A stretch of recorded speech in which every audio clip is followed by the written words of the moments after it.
अनंत कोटि वैष्णव वृंद की जय। नामाचार्य श्री ठाकुर हरिदास की जय।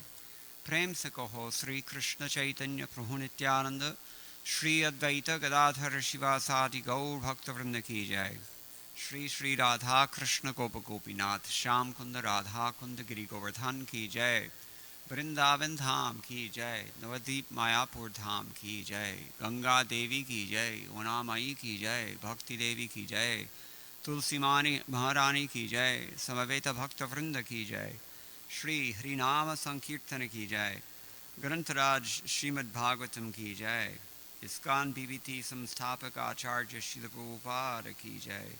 गौ प्रेमानंदे। All glories to the assembled devotees. All glories to the assembled devotees. All glories to the assembled devotees. All glories to Sri Sri Guru and Gauranga. Jai Shri Prabhupada.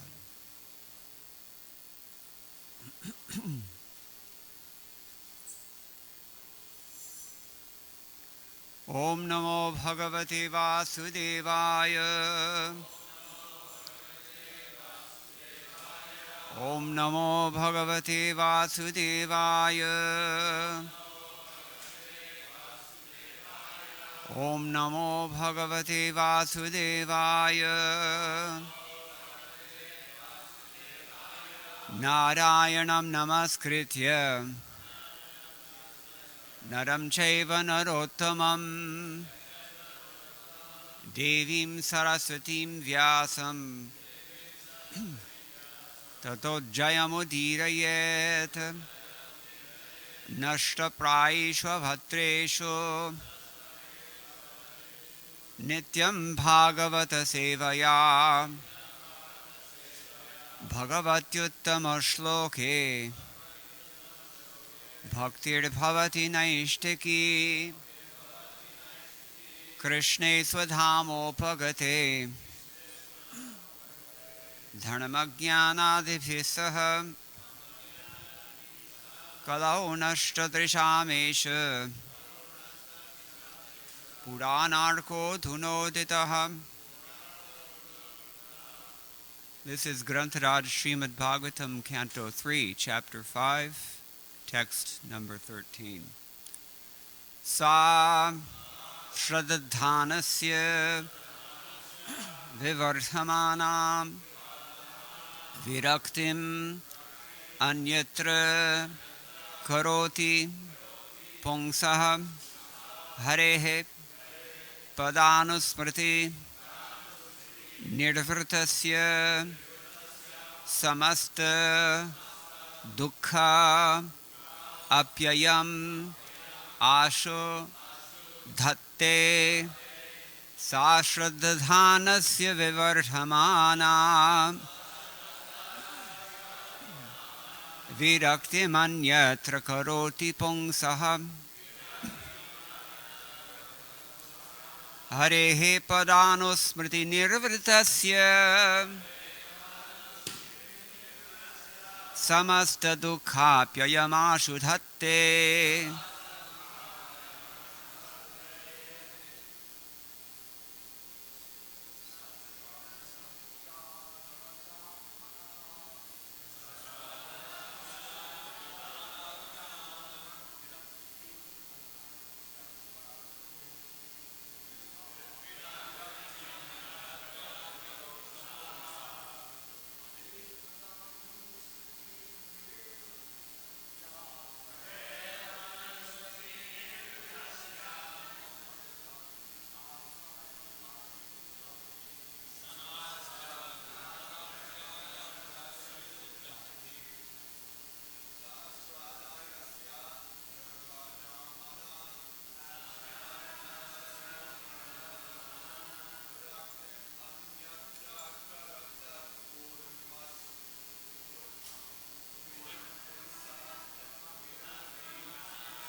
Smriti-nirvirtasya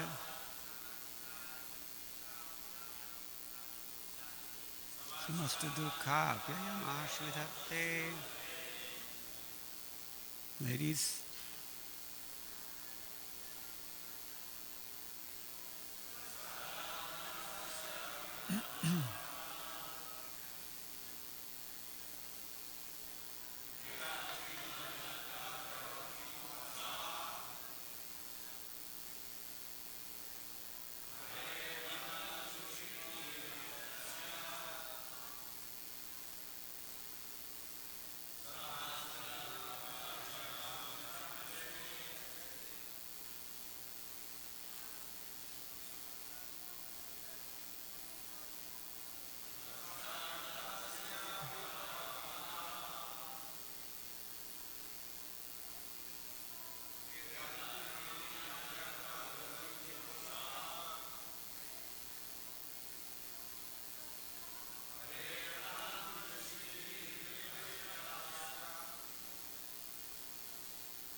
so those topics of Krishna or Krishna-katha. Shraddhanasya, of one who is anxious to hear. Vivardhamana, gradually increasing. Viraktim, indifference. Anyatra, in other things than such topics. Karoti, does. Pungsaha, of one who is so engaged. Harehe, of the Lord. Pada anusmriti, constant remembrance of the lotus feet of the Lord. Nirvritasya, one who has achieved such transcendental bliss.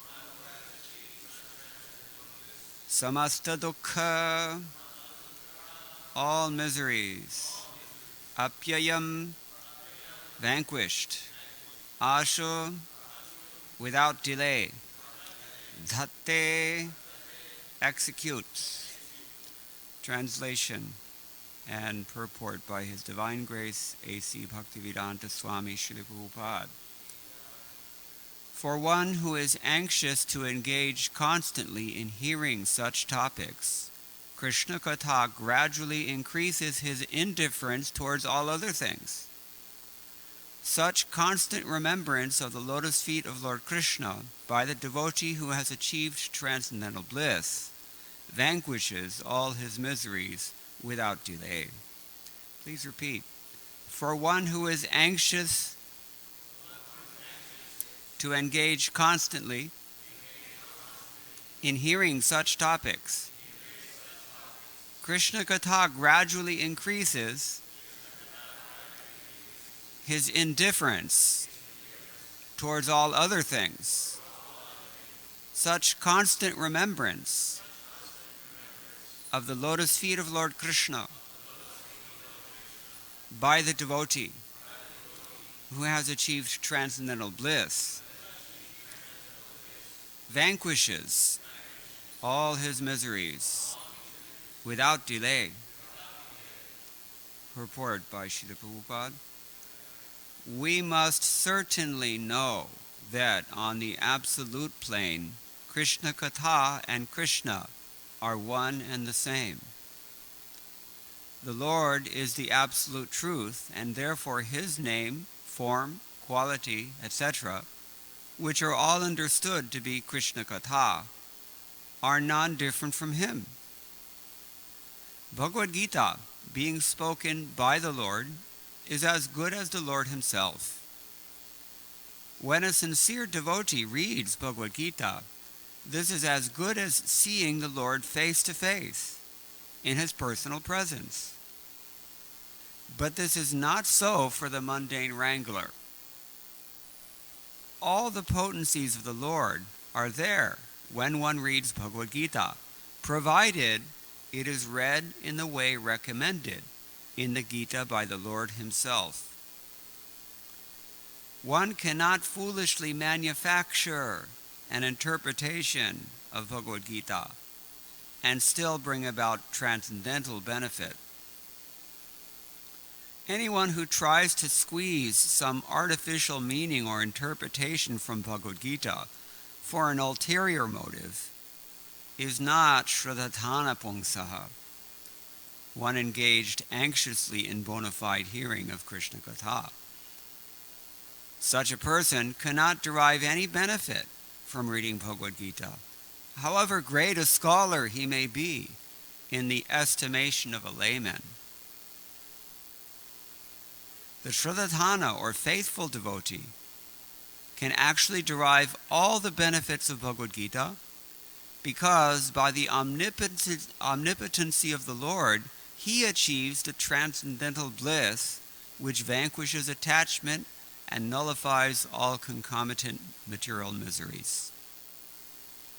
Only the devotee, by his factual experience, can understand the import of this verse spoken by Vidura. The pure devotee of the Lord enjoys life by constantly remembering the lotus feet of the Lord, by hearing Krishna-katha.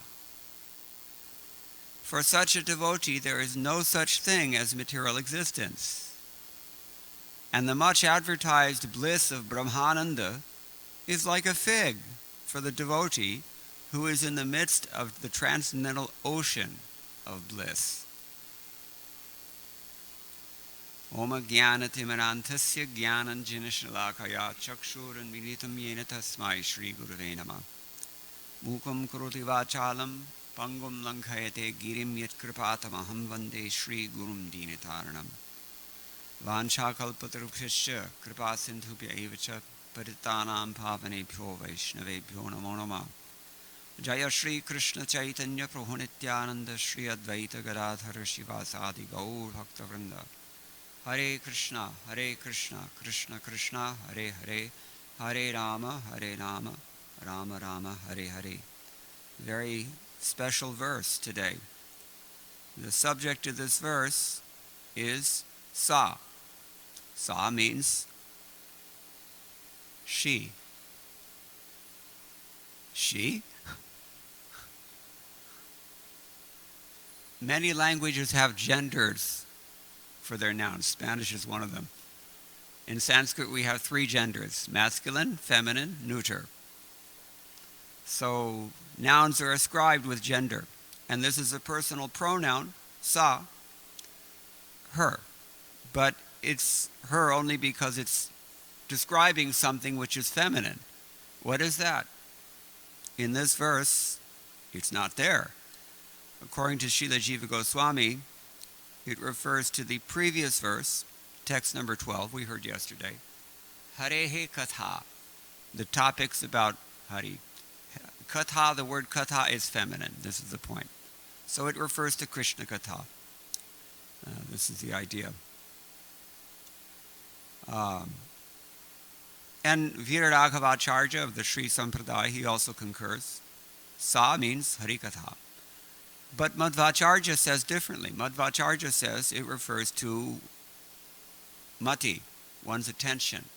That also happens to be a feminine noun, and it's also in the previous verse. So we have a disagreement here. Sridhar Swami says it can refer either to mati or katha, because they're both feminine after all. And that's the way he takes it. Sa katha matirva.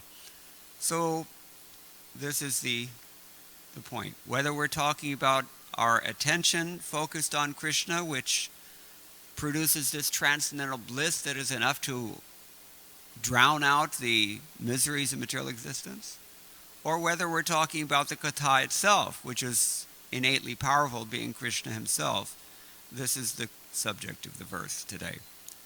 Actually, Jiva Goswami in his, where is it? I think it's in his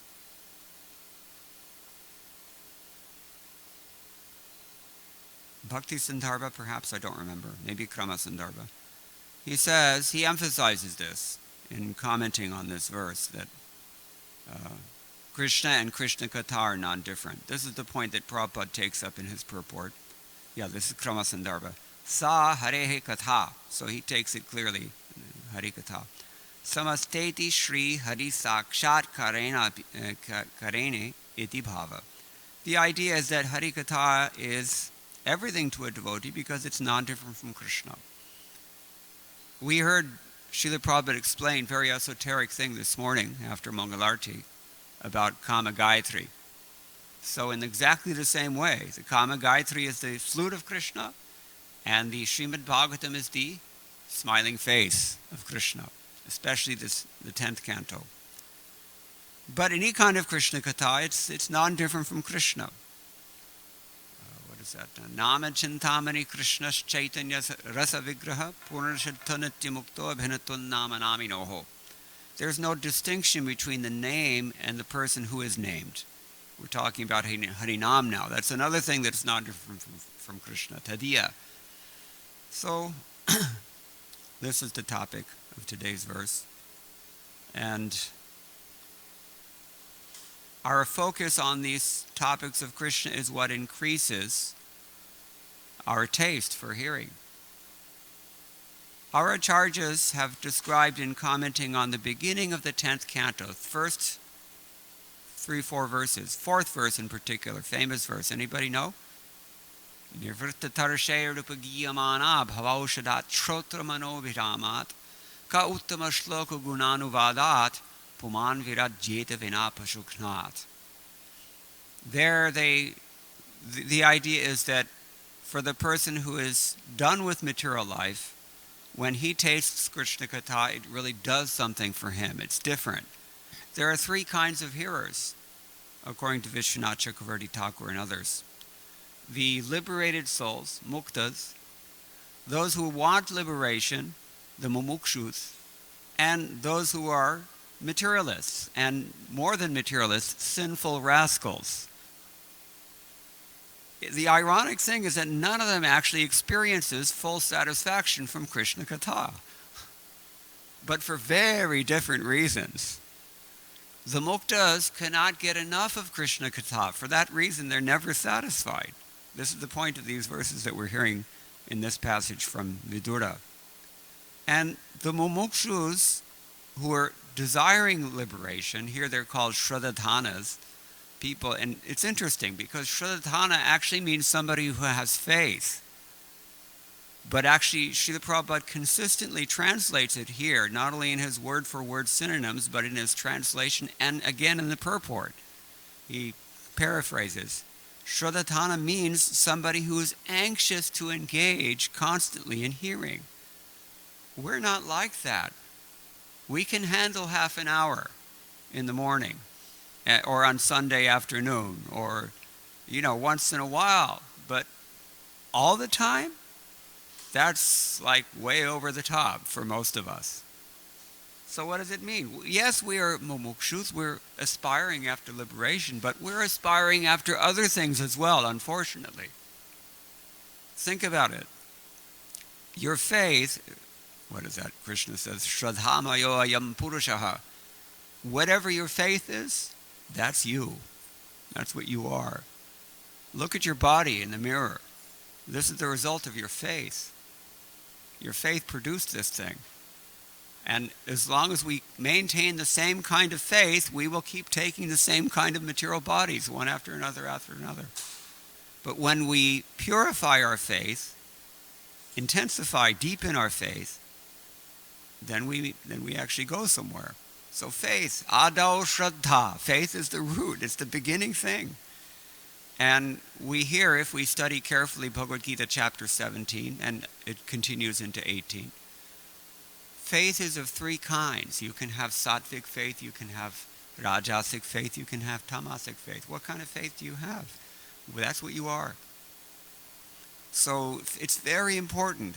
The 3 kinds of hearers, the muktas, the mumukshus, and the pashughnas, animal killers, or soul killers, Prabhupada also says, they're distinguished by their different levels of faith. We know this from Bhakti Rasamrita Sindhu and Chaitanya Charitamrita. your advancement is determined always by your faith. The difference between a Kanishta Adhikari, a Madhyama Adhikari, and an Uttama Adhikari is also only based on faith. They're different symptoms, but those symptoms, they follow from your faith. So, luckily for us, all three of these categories of hearers, they become purified in their faith over time. Here the word is used, there's two things mentioned here, two adverbs Prabhupada gives in his explanation of this verse. One, gradually it happens. Two, quickly it happens. So how do you understand that? Ashu dhatte, it's in the last line. Ashu means very quickly. If your faith is really elevated, if you're nirvrita, that means sukhitaha. If you've been made from a hippie into a happy, as Prabhupada used to say. If you've become blissful, then your faith very quickly elevates you beyond all this misery.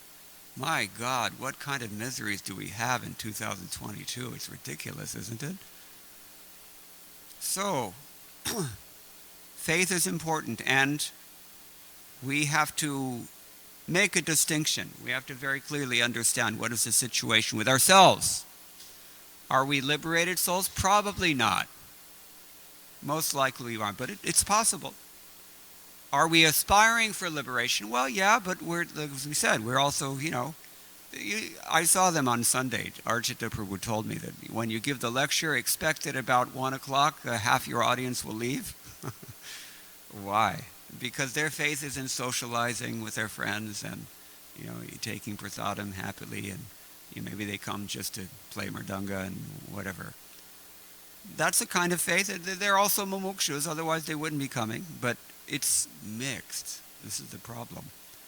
So we're not liberated, and we're mumukshus to a degree, but if we can purify that degree, then it's a different thing. And then, count your blessings, because there's all kinds of people in the greater Los Angeles area who are not interested in this at all. And many people who are actually opposed to this. Do you know this?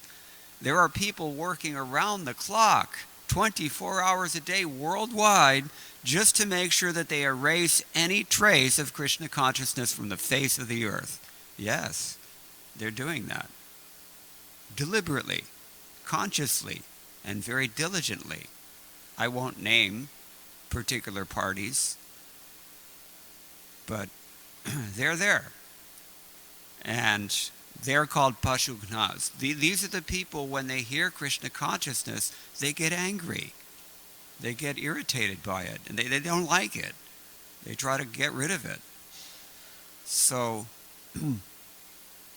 but all of them, if they hear somehow or other, they will increase in their faith in various degrees, depending on what? This is the crucial thing here. Shraddhadhana. Depending on the intensity of their eagerness to hear and the intensity of the faith that they have in that process. So for the nirvrita tarshas, as we said, or here they're called nirvritas, for them it happens quickly. For the rest of us it happens gradually. That's the point. These three divisions are there. Vishwanath Chakravarti Thakur's commentary suggests something like what we have heard from Chaitanya Charitamrita Madhya Lila, chapter 22, text number 62, famous verse. Shraddha Shabde Vishwasa Kohe Sudarhanishchoy. Krishna Bhakti Koilak Sarvakarma Krita Hoy.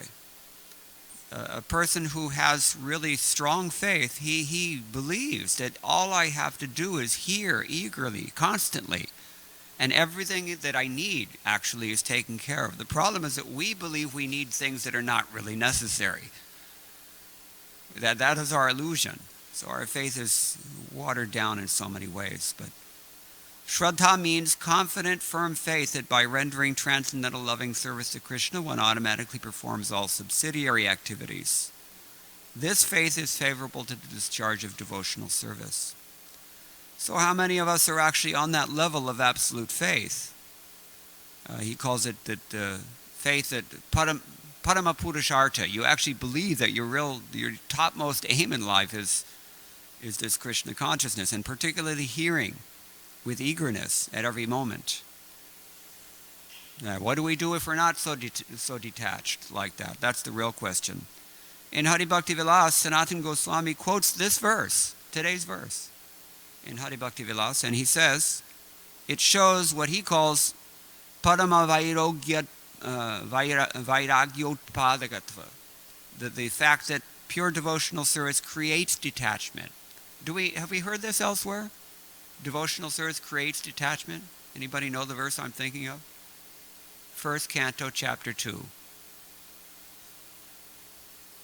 Yes, Janayati Ashu Vairagyam.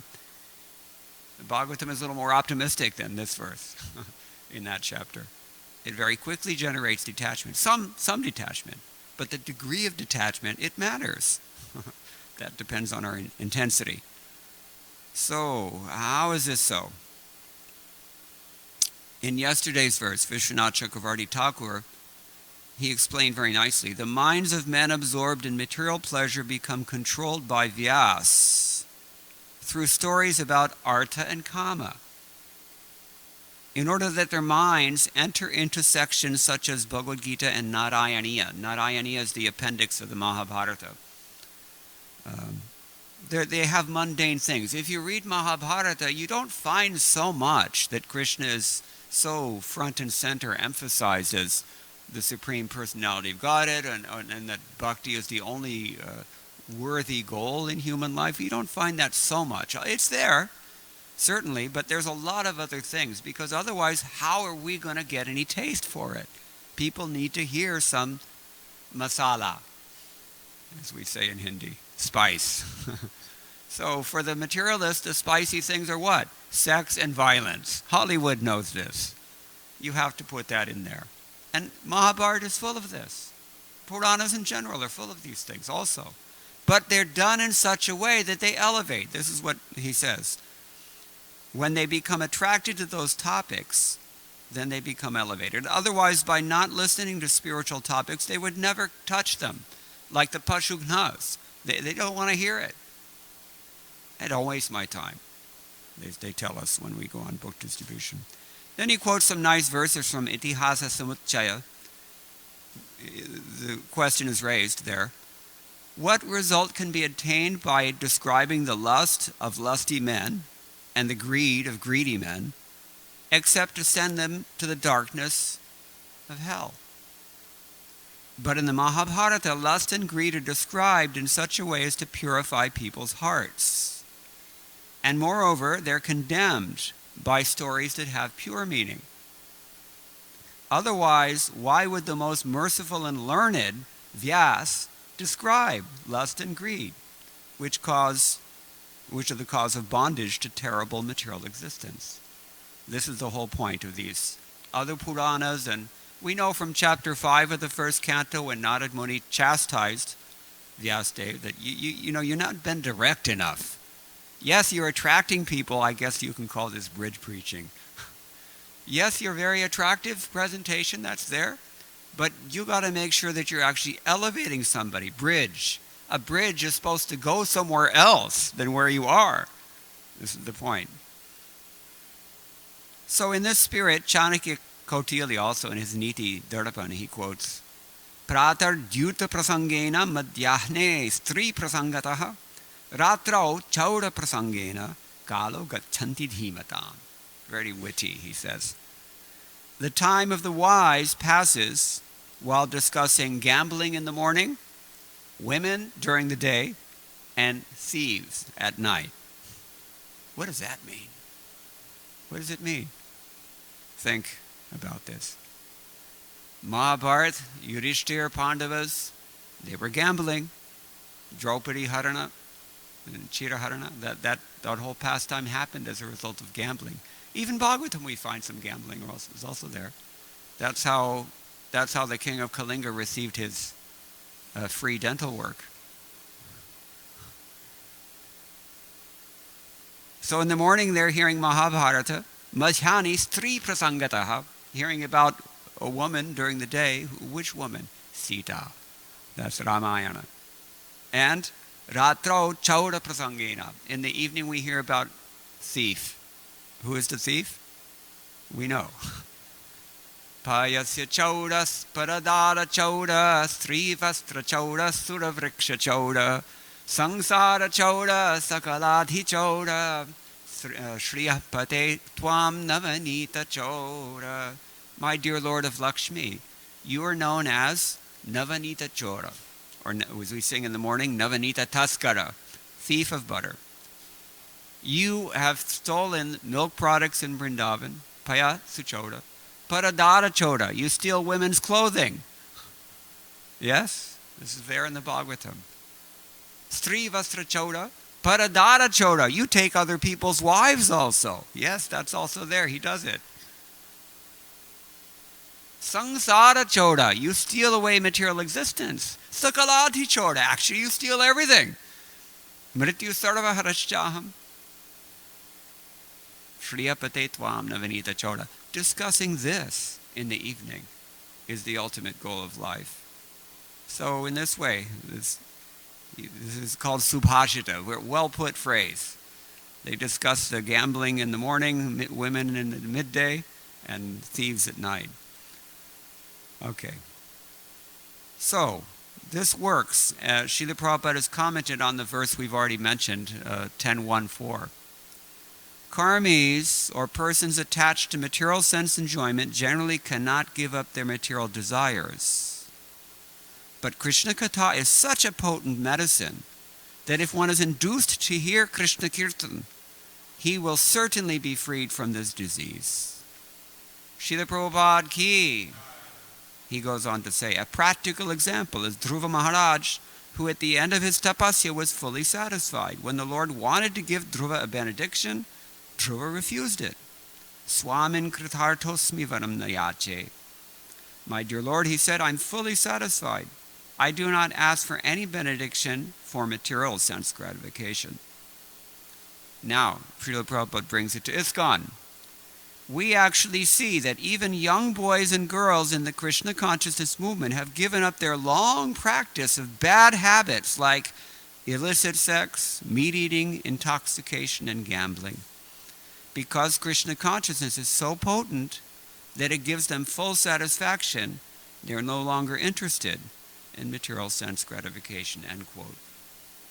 After all, detachment follows from gaining a superior taste. When does Krishna tell us this in Bhagavad Gita? Exactly. Vishaya vinivartante niraharasya dehinaha. Niraharasya dehinaha means when you're fasting, you really appreciate something to eat. You have the taste still.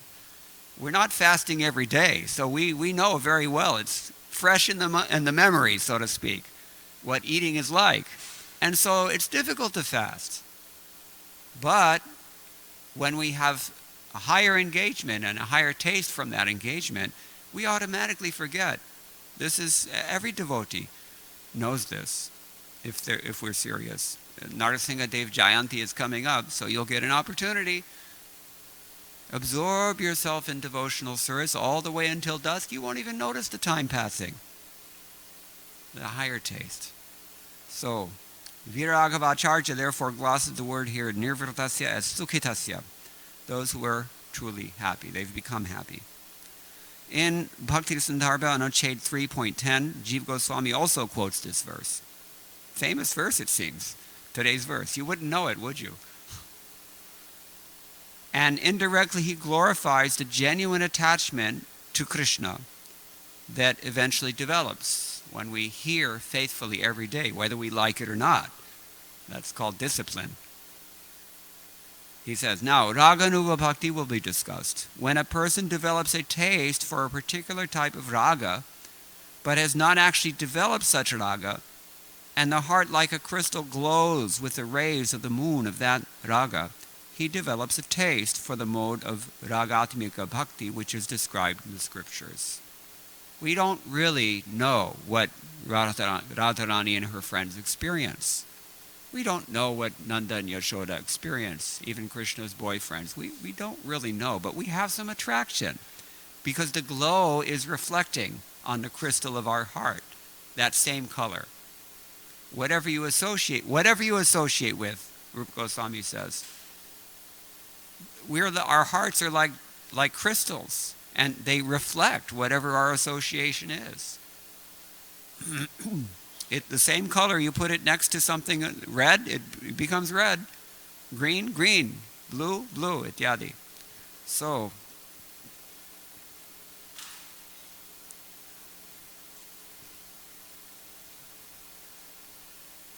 that person performs Raganuga bhakti, which follows the taste for that particular raga. Raganuga means you follow those who actually have raga, even though you don't have it. This is the idea. And then he says, because Vaidhi bhakti is dependent on rules, it's weaker. Think mental here. Mental plane. Most of us are functioning on the mental plane. The mind doesn't go by laws. The mind goes by what it wants. You see? So when we make Krishna what we want, then it's a very safe position to be in. There's no threat from anything. This is why all the acharyas are saying, Govinda Das Kaviraj, for example, Pajahure man Sri Nandanandan. Fix the mind on Krishna first. Savai mana Krishna padara vinda yoho ityadi. So, because Vaidhi bhakti is dependent on rules, it's weak. Raganuga bhakti, however, is performed independent of rules. It is thus strong. This point should be understood, and it should be understood properly, I might add, not improperly. The following verse describes the birth of this taste for nothing except for bhakti. Now listen closely. Sa shradhanasya vivardhamana virakti manyatra karoti pungsaha harehi padanusmriti nirvratasya samasta dukkapyayam ashutatte. Does it sound familiar? Today's verse. Taste for topics of the Lord increasing in the mind of the devotee creates disgust for everything else. Not only detachment, actually disgust, he says. That taste quickly destroys all the suffering for the person blissfully engaged in constant remembrance of the lotus feet of the Lord. So,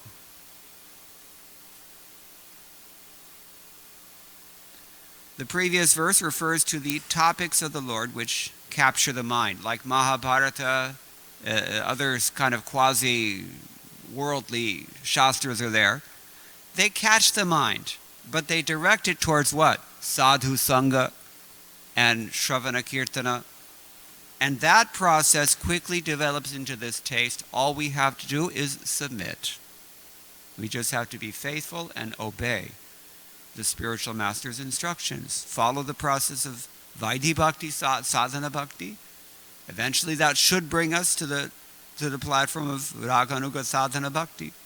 And then very quickly, this is the point of the last line, Ashudhatte, very quickly, the miseries of material existence, we no longer even notice them. Just like when we're busily absorbed on festival days with service, we don't even notice that we're fasting. We don't even notice that we're hungry.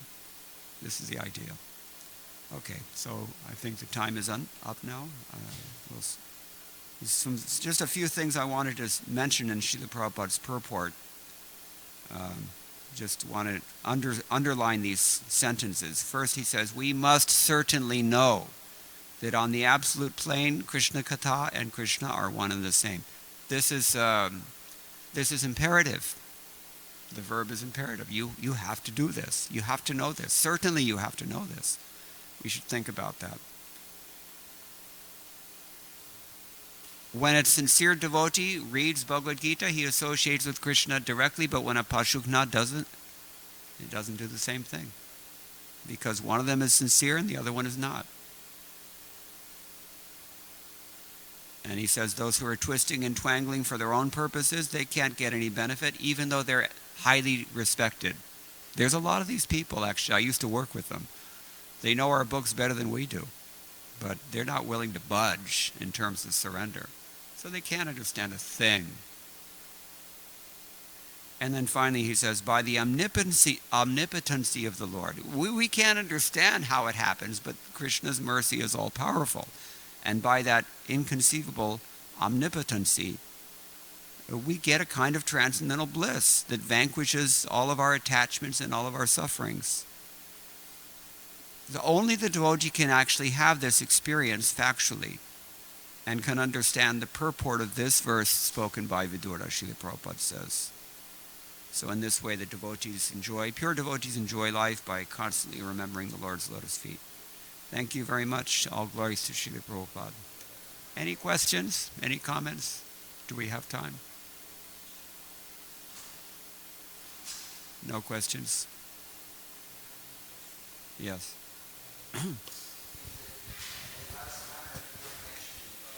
The Bhagavad Gita, if it is not presented, if it's twisted, it wouldn't have the same effect. So my question is, nowadays we have many devotees who translate Bhagavad Gitas, assuming that, and we expect that they don't have any ulterior motives. Will the effect be the same as the one that Prabhupada is presenting, according to this statement? That's a very good question and probably a touchy one also. I would say that there is value in everyone, and there is similarly value in all things. But the discretion, what to do when, that comes from mercy. And we have to work under the guidance of a pure devotee. Srila Prabhupada wrote Bhagavad Gita as it is for the purpose of awakening Krishna bhakti. Mm-hmm. And we see, practically speaking, only Bhagavad Gita as it is has actually done that worldwide. At least for thousands of people. That's very clear. It's proven already. Case closed. Another devotee, even a follower of Srila Prabhupada, might write his own Bhagavad Gita, but he serves a different purpose. I can see that justification. If you want to, for example, my god brother Garuda Prabhu, he's translated 10th canto. He also wrote his own Bhagavad Gita. If he wants to appeal to scholars who would not read Bhagavad Gita as it is because they're Pashugnas, okay, maybe there's some worth in that. I don't think it needs to be really advertised far and wide and publicly or even necessarily sold in our gift shops. But another crucial point is that there should be a distinction very clearly made. And it should not be that we end up with everybody else's books except for Srila Prabhupada's books. That's wrong. That's simply wrong. Make no mistake about it. It cannot bode well for our movement. So there has to be a clear distinction made between books that are written to serve some particular time, place, circumstance, purpose, maybe in preaching Krishna consciousness, maybe not. We don't know really what's in another person's heart. But there should always be a very clear distinction. These books are the spiritual law books for the next 10,000 years. Srila Prabhupada wrote them very carefully. He did not want them tampered with, and he did not want them replaced by other things. So that has to be very clearly, that discrimination has to be applied.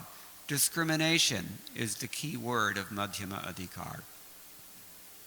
Is that a satisfactory answer? Thank you. Yes. Thank you. Okay, so thank you. All glories to Srila Prabhupada. Hare Krishna.